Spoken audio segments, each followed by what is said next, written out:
The Galar region is on everyone's minds these days, but I asked my Twitter followers which video I should do this week, and to my surprise, the winning topic was the Ultra Beasts. And it has been a while since I did the highs and lows of the Alolan forms, so today we're gonna do the highs and lows of the Ultra Beasts.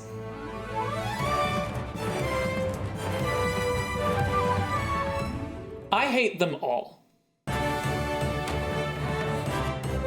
Okay, no, I actually find the idea of Ultra Beasts very interesting. They're creatures from another world, which means they can do really unexpected, unusual things with their designs. I think Ultra Beasts are another way that Game Freak has found to refresh Pokemon designs. They've been slowly changing their creature design style with each generation, and things like Mega Evolution and Alolan forms allow them to try new, updated takes on some old designs. But Ultra Beasts let them do things that are completely outside the Pokemon design philosophy. They can challenge our notion of what belongs in a Pokemon game. Many of them are ugly or awkward, but that's absolutely on purpose. I mean, look at Xurkitree. It's got a vaguely humanoid stance, but absolutely nothing about it suggests that it's a Pokemon. It doesn't have anything we've come to expect from Pokemon. Even the least animalistic ones still have a face, whereas Xurkitree only has a glowing ball of spikes. I also like how the Ultra Beast can surprise us in other ways. Do you remember the first time that you battled Nihilego? Unless you knew ahead of time what types it was, I didn't. It was really difficult to figure out what kinds of moves to use on it. I thought it was a water or ice type. Rock was the farthest thing from my mind. The design cues that we're used to just didn't apply. But unfortunately, these traits, which for me are not only the foundation of Ultra Beasts, but the whole reason to have them in the games at all, weren't well implemented across the board. I actually find very few Ultra Beasts successful as Ultra Beasts at all, and when there's only 11 of them, that's not great. Nihilego and Blacephalon are the only ones that I think have really unexpected types compared to their designs, and Nihilego's rock type is really the only one that's surprising overall. Considering that it's a jellyfish, the poison type is fairly expected. And Blacephalon doesn't look like a fire or ghost type, but when you consider that it attacks by literally blowing up its own head, it makes sense. But for all of the other ones, you kind of can tell their types from their looks. Most of the Ultra Beasts don't look like Pokemon. The fact that they tend not to have faces is a pretty big factor there, but many of them look inorganic, and many of their designs are more detailed than most Pokemon. They also tend to look more like monsters than pocket monsters, like you might expect to find them in a darker franchise. I mean, even the most monstrous looking Pokemon like Gyarados or Hydreigon don't come even close to Guzzlord. But then you have Poipole, which might as well have been a Pokemon. It's cute, it looks fairly organic and animalistic, it's got a moderately simple design, and it's got a very predictable type.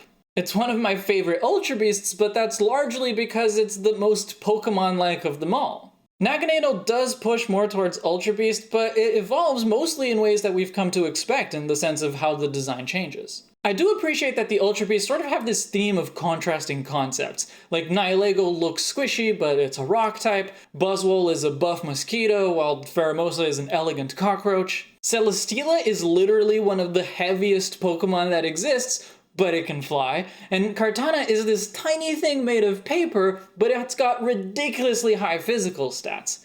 But again, I don't see this trait in the other ones, which is disappointing. But I think my biggest complaint about the Ultra Beasts is that they are supposed to be creatures from another world, but that alienness isn't implemented mechanically. In almost every way, they're treated just like Pokemon. They have the same types and they use the same moves as other Pokemon. If they were truly alien, I would expect some unusual type interactions and some unique moves, something like the Shadow Pokemon from Colosseum and XD.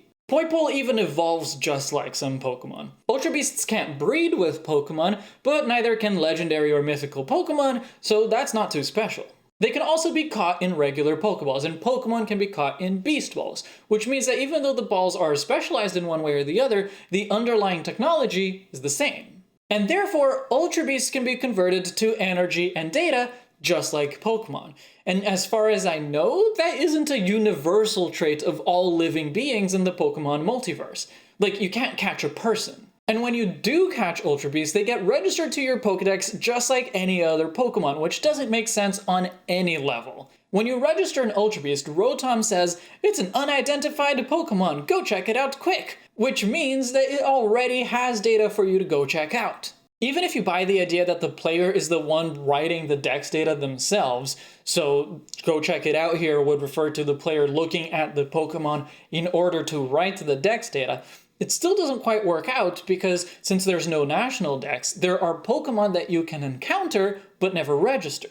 And the Ultra Beasts count towards the Pokedex totals. Since Rotom keeps track of how completed your dex is, that means that Rotom is aware of the existence of the Ultra Beasts long before you encounter any of them. It bothers me that Ultra Beasts all have stats that compare to legendary Pokemon.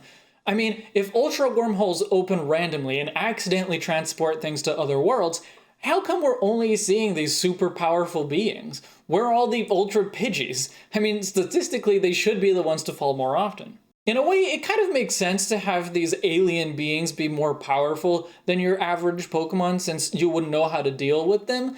But then again, they wouldn't know how to deal with you either, and they are in unfamiliar territory, so really the advantage should be on the Pokemon side. Despite all these complaints, I actually do like some of the Ultra Beasts. Kartana and Poipole are my favorites, love both of them, but that's in spite of the fact that they are Ultra Beasts, definitely not because of it. All in all, I find Ultra Beasts a really interesting and appealing concept, but that was not implemented or executed in any way that I find satisfactory, neither in terms of their designs nor their mechanics. But you're gonna have to tell me what you think of the Ultra Beasts. Maybe you find them extra cool or too ugly to even give them a chance. Either way, let me know in the comments down below. I always love to hear what you think. If you enjoyed this video, don't forget to hit the like button and share this video with your friends. I'm on the push towards 1,000 subscribers and I'm counting on your help to get me there. I'm Umberan Libris, and I'll see you in the next chapter.